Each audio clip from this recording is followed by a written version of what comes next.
friend. I'm Hope, and I'm really glad you're here today. Welcome to English with Hope, a calm space for your mind and your heart. In this channel, you don't have to be perfect. You don't have to rush. Here, we learn English slowly. We listen English gently. No pressure, no stress. And here, you are not alone. Wherever you are in the world, I'm right here with you. So relax your shoulders, take a slow breath, and let's begin. Let me ask you something. Have you ever woken up and felt like the weight of the world was just too much? Have you ever looked at your life, your dreams, or your goals and thought, I can't do this anymore? Maybe you feel like you are walking through deep water. Every step is heavy. Every breath is a struggle.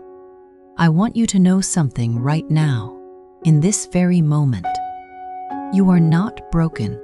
You are not a failure because you feel tired, and you are certainly not alone in that feeling. We live in a world that tells us to run. It tells us that if we aren't winning, we are losing. But your heart knows a different truth. Sometimes, the bravest thing you can do is simply stay. Simply breathe and choose not to give up, even when the stars feel very far away. Today, we aren't going to talk about hustle. We aren't going to talk about fixing you, because you don't need to be fixed. We are just going to talk, person to person, heart to heart.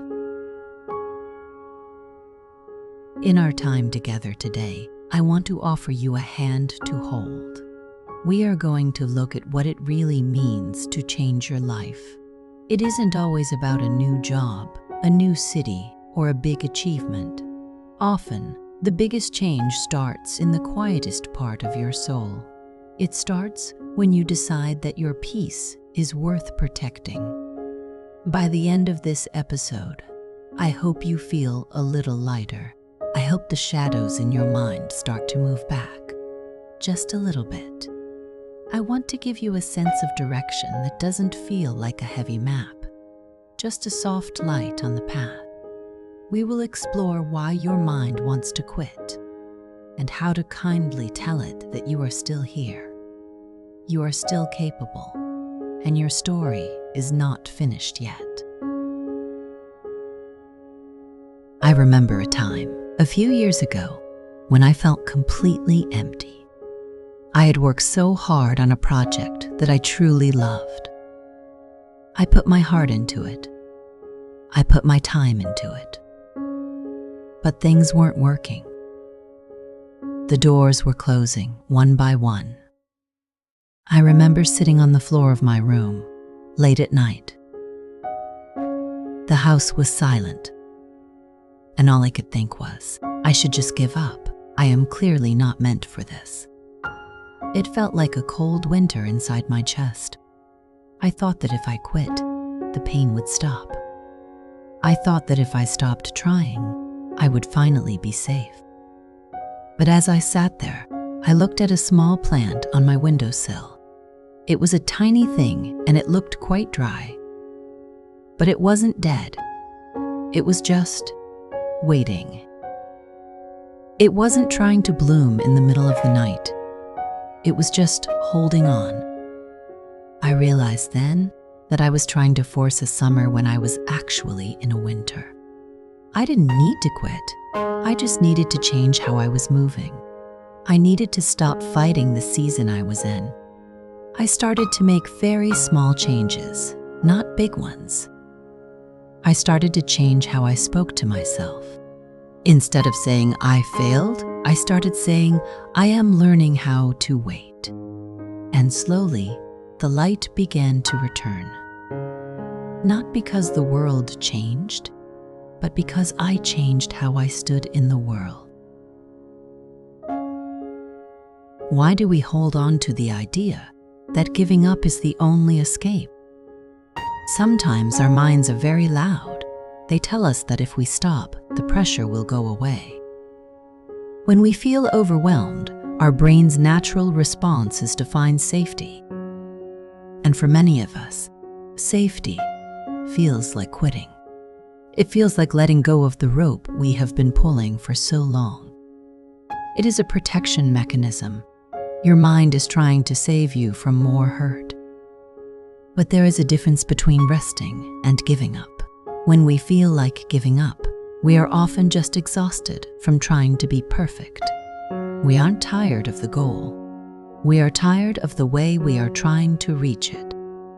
We think, if I can't do it perfectly, I shouldn't do it at all. This is a heavy burden to carry. Can you imagine carrying a backpack full of heavy stones every day? Eventually, you will want to drop the backpack.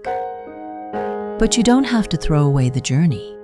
You just have to take the stones out of the bag. Maybe today, you can look at those stones, the stones of I must, I should, and I have to be the best. What if you left those behind? What if the goal wasn't to finish today, but just to be today?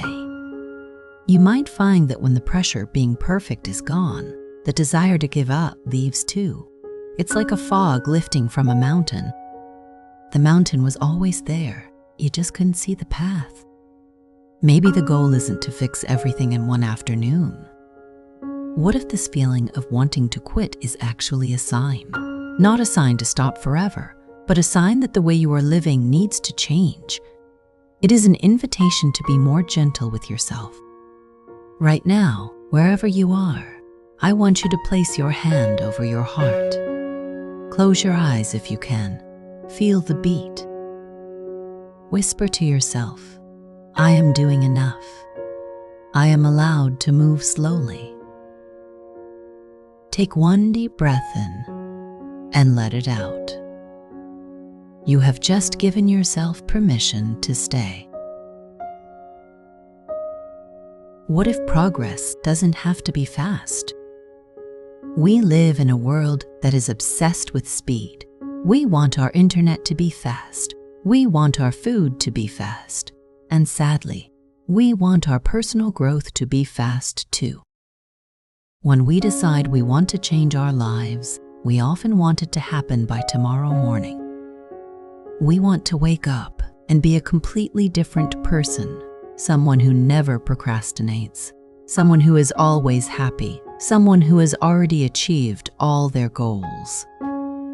But when that doesn't happen, we feel like we are failing. We look at the mountain ahead of us and we feel so small.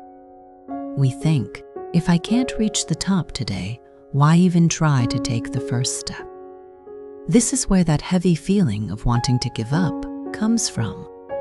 It comes from the gap between where we are and where we think we should be. I want you to think about a garden for a moment. Have you ever watched a seed grow? If you sit and stare at the soil, it looks like nothing is happening. You might wait for an hour or a day, and the soil looks exactly the same. You might even think the seed is dead. You might feel like giving up on that little garden. But beneath the surface, in the dark, quiet earth, something incredible is happening. The seed is changing. It is reaching out. It is gathering strength. Life is very much like that garden. Most of the change, the most important change happens where no one can see it.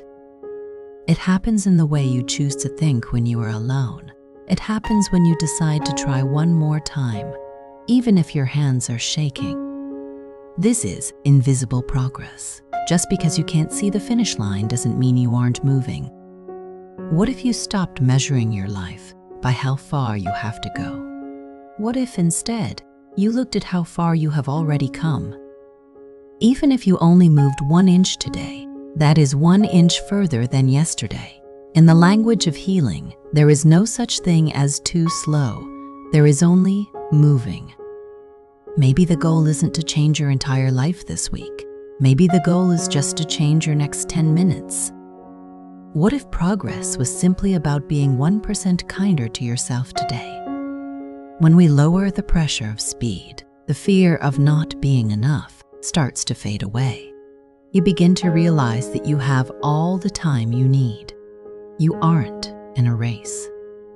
There is no one to beat.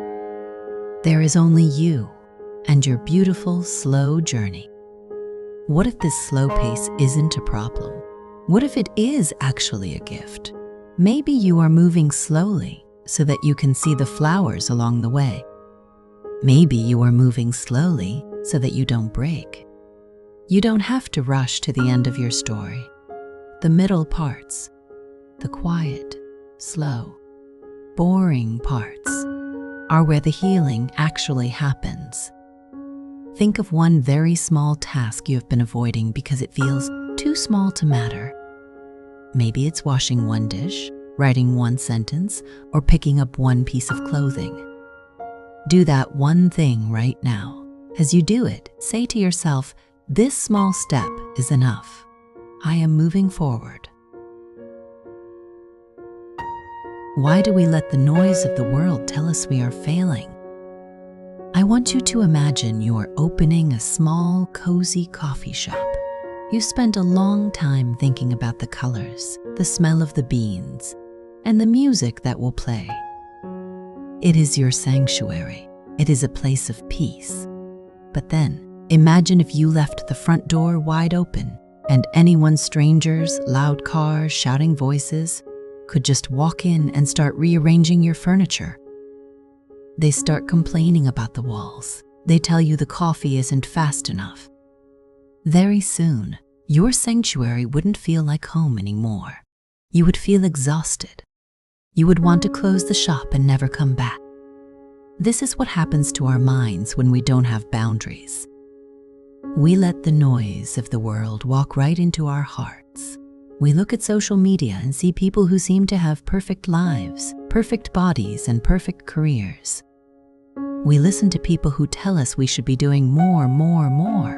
We compare our inside feelings to everyone else's outside appearance. This comparison is like a poison for your motivation. It makes you feel like your life is wrong. It makes you feel like you need to give up because you can't compete with the images on a screen. But remember, a screen is not a soul. A highlight reel is not a real life. Changing your life isn't just about doing new things. It's about protecting your inner environment. It's about learning to say no to the noise. It's about realizing that you don't owe the world your exhaustion. You are allowed to turn off the notifications. You are allowed to step away from people who make you feel like you are behind. Think about the space you live in. Think about the space in your mind. Is it a place where you feel safe to grow? Or is it crowded with the expectations of others? When we clear away the noise, we can finally hear our own voice. And usually, our own voice isn't shouting. It's whispering. It's saying, "It's okay. You're doing fine. Let's just try one more time, but this time, let's do it for us, not for them." Maybe you haven't failed at all. Maybe you've just been trying to live someone else's life. What if you gave yourself permission to stop caring about the world for a while? What if you focused only on what makes your own heart feel quiet and safe? When the environment is peaceful, growth happens naturally. You don't have to force it. Look at your phone or your workspace. Find one thing that makes you feel not enough or stressed. Maybe a specific app, a messy pile of papers, or a loud notification. Move it, hide it, or turn it off for the next hour. Create a tiny circle of peace around yourself. Breathe into that silence. What if the story you tell yourself is the only thing holding you back? We all have a voice inside our heads. It's like a narrator in a book. For many of us, that narrator is very mean. It says things like, "You always give up," or "You're just not the kind of person who succeeds," or "It's too late for you to change." We hear these sentences so often that we start to believe they are facts. We think they are the truth, but they aren't facts. They are just stories. They are scripts that we have learned over many years, often from moments when we were hurt or scared. When you feel like giving up, it is usually because your internal narrator has decided the story is over. It has written the end before the book is actually finished. But here is the secret. You are the author. You are the one holding the pen. Changing your life starts with changing the words you use to describe yourself. Think about the word fail. What if we replaced it with the word experiment? An experiment can't really fail. It only gives you data. It tells you what didn't work, so you can try something else. Or think about the phrase, I'm stuck. What if you said, I am resting before the next chapter? Language has a very deep power over our emotions. If you tell yourself you are a failure, your body will feel heavy and tired. But if you tell yourself you are learning a difficult lesson, your heart stays open. You stay curious. Curiosity is the opposite of giving up. When you are curious, you want to see what happens on the next page. You are allowed to rewrite your past. You are allowed to look at your mistakes and say, that was a part of my growth, not the end of my potential. You are a human being, and human beings are designed to change. We are like the seasons. We have times where we lose our leaves, and we have times where we bloom. Neither one is permanent. Both are necessary. What if you started talking to yourself the way you talk to a dear friend? If your best friend was crying and wanted to give up, would you tell them they are a failure? No, you would hold their hand. You would tell them to rest. You would remind them of all the good things they have done. Why not do that for yourself? You deserve that same kindness. Think of one negative sentence you said to yourself today. Now, rewrite it in your mind. If you said, I'm so lazy, change it to, I really needed some rest today. Say the new sentence out loud, very softly. Feel how the energy in your body changes when the words are kinder. What if starting over is actually a sign of courage? There is a very common fear that stops us from changing our lives.